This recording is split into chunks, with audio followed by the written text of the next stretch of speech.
రాయదుర్గంలో పనిచేస్తున్నటువంటి ఏఓ గారు, current office AO గారు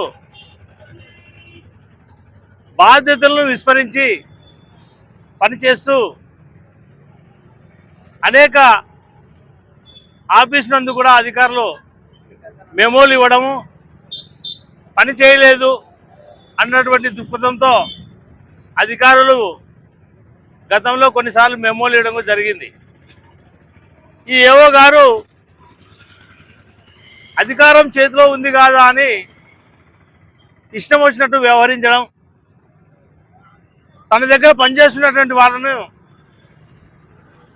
ఈ ఎలక్ట్రీషియన్ సంబంధించిన బిల్లుల విషయంలో పనిచేస్తున్న వారికి ఉదయం 8 గంటల నుంచి రాత్రి 8 గంటల వరకు పని కల్పిస్తుంది.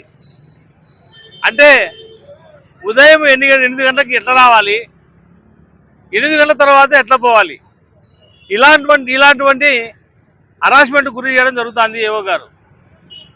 మళ్ళీ పోనీ ఇది అధికారపూర్వకంగా ఏమన్నా పై అధికారులు ఏమన్నా చెప్పి ఈ యొక్క బాధ్యతలు చేపట్టిందా అనేది కూడా వెలుగులో రాలేదు.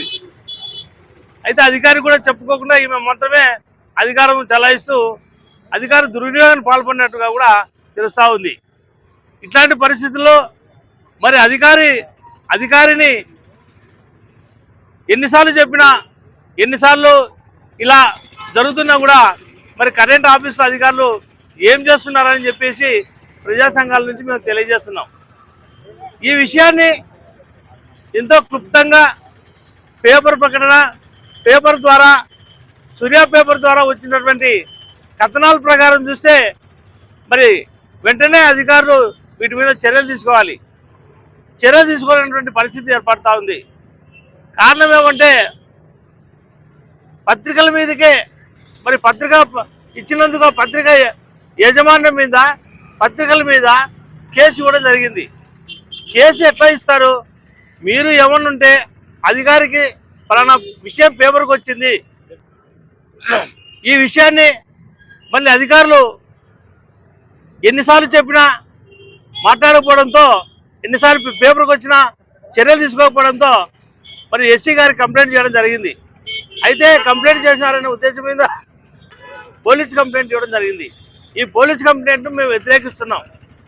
నిజాలు తెలిసి విచారణ చేసి ఏదైనా తప్పులు జరిగితే ఒకవేళ పేపర్ రాసిన మీద కానీ ఏదైనా చర్యలు తీసుకుంటే బాగుంటుంది. కానీ 5 లక్షలు ఇచ్చినారని బ్లాక్మెయిలింగ్ సిస్టంలో ఈరోజు అనంతపురం జిల్లా అనంతపురం పట్టణం నందు అంబేద్కర్ విగ్రహం దగ్గర ప్రెస్ మీట్ ఏర్పాటు చేయడం జరిగింది. ప్రెస్ మీట్ ముఖ్య ఉద్దేశం ఏమిటి అంటే కరెంటు విద్యుత్ శాఖలో పనిచేసినటువంటి అరుణిమ గారు ఏఏఓగా అతని విధులు నిర్వహిస్తూ విధుల పైన సక్రమంగా విధులు నిర్వహించలేని పక్షంలో ఒక రిపోర్టర్ గారు వాస్తవాలు తెలుసుకొని విద్యుత్ శాఖలో అవినీతికే కాకుండా తన ఉద్యోగాన్ని కూడా సక్రమంగా చేయకపోగా వీటన్నిటిపైన ఒక పత్రికలో వార్త వచ్చినటువంటి సందర్భంలో పై అధికారైనటువంటి వారు కలెక్టర్ గారైనా కానీ విద్యుత్ శాఖలో ఉన్నటువంటి ఎస్సీ గారైనా కానీ ఆమె పైన విచారణ జరుపుతుంటే విచారణ ఎదుర్కోలేనటువంటి అధికారైనటువంటి వారు ఈరోజు పోలీస్ స్టేషన్లకు వెళ్ళి వార్తా విలేకరుల పైన వార్తలు రాస్తున్నటువంటి సందర్భంలో ఆ విచారణ ఎదుర్కోలేక పోలీస్ స్టేషన్కి వెళ్ళి బ్లాక్మెయిల్ దిగుతూ బెదిరిస్తూ వాళ్ళపైన తప్పుడు కేసులు బనాయించాలని చెప్పని కూడా వాళ్ళు ఈరోజు ప్రయత్నం చేస్తున్నారు. దీన్ని మేము తీవ్రంగా ఖండిస్తున్నాము. ఈ విషయాలన్నిటి కూడా ఎందుకంటున్నట్టే నువ్వు అధికారిగా పనిచేస్తున్నటువంటి బాధ్యత రహితమైన పదవిలో ఉన్నప్పుడు బాధ్యతగా ప్రజల కోసం పనిచేసేదాన్ని పోయి నువ్వు ఈరోజు వార్తలో వచ్చినటువంటి దానిపై నువ్వు నీ పై అధికారులకి సందేశించుకోకపోగా నువ్వు ఈరోజు కంప్లైంట్లు ఇవ్వడం ఎంతవరకు సమంజసం అనేది ఒకసారి పై అధికారైనటువంటి వారు కూడా ఆలోచించాలా. మేము ఒక్కటే తెలియజేసుకుంటున్నాము. ఈరోజు విలేకరుల పైన, సంఘాల పైన అనేక రకాలుగా దౌర్జన్యాలకు, దాడులకు దిగుతూ గొడవలు చేస్తున్నారు.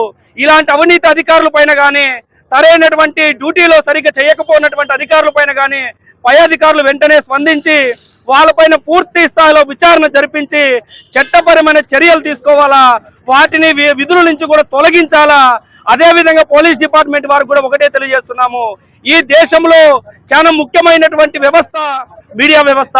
ఈ వ్యవస్థ ప్రభుత్వానికి ప్రజలకి అండగా ఉంటూ ప్రజలకు కానీ ప్రభుత్వానికి కానీ జరుగుతున్నటువంటి మంచి చెడును అన్నింటినీ కూడా ప్రభుత్వాన్ని దృష్టికి తీసుకువెళ్ళి ప్రజలకు మంచి జరిగే విధంగా ఈ వ్యవస్థ పనిచేస్తుంటుందన్నమాట.